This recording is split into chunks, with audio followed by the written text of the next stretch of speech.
Who really is a comedian who's a champion of the people? Like, No. who really?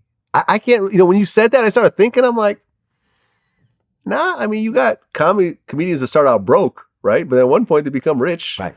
If you do it right, and they talk about rich shit. If you do it right, you know what I mean. And but Dave Chappelle doesn't talk about struggling in his stand-ups anymore. He's talking about being rich now. I think that it's funny because when I was younger and I had a broader continuum of experiences, it was what I drew from. Now, a narrow continuum of experience is what I drew from. Now it's broader, and my perspective is broader. And I think that people want. The thing about Black people is I remember when Black Panther came out. Mm-hmm. And I remember people going with kufis and spears and fucking drums. Like we were in front of Sbarro with a fucking drum circle. But that's how bad we need to feel good. Right. Or when Malcolm X came out. Remember that that's whole how bad era? we need Everyone to was feel wearing good. the X hats and Right. the African medallions Right. and everything. I mean, in my high school, I saw that. That's how bad we need to feel good. Mm-hmm. So when somebody makes us feel that way, then it's that much. Bill Cosby made us feel a way. Michael Jackson made us feel a way. R. Kelly made us feel a way. Mm-hmm. So once you can connect to this feeling of uplift, Yeah. it is like there.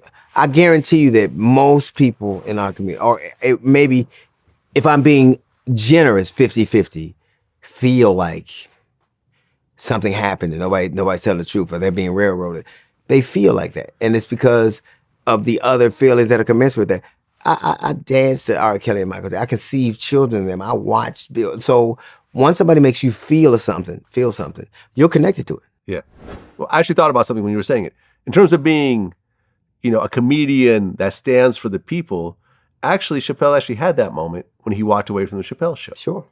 That was that moment when he walked away from $100 million because he felt that his comedy was being embraced by racists and so forth in the boardrooms and so forth. And I remember Nick Cannon, when he, was about to quit America's Got Talent. I remember he called me and we had a conversation about it. And he was like, yo, I want to get that Chappelle thing. I want Black people to look at me the way they look at Chappelle when he walked away from the Chappelle show, by me walking away from America's Got Talent. And that's the thing. I think that situation when Chappelle did that is sort of romanticized who he was and what he would do in terms of his principles. So I think that once this came out, it's sort of, that's probably you see what I'm saying? It created like a dichotomy, like, oh, wait a minute, I thought that he was this and now he's that, and I can't, and he's not saying anything, so all I have is this video, and it's a video, you can't say that he's misquoted. I mean, it's a video and he's saying what he's saying. So I think that's what happened. I think you're probably not wrong. There you go. I think you're probably not wrong.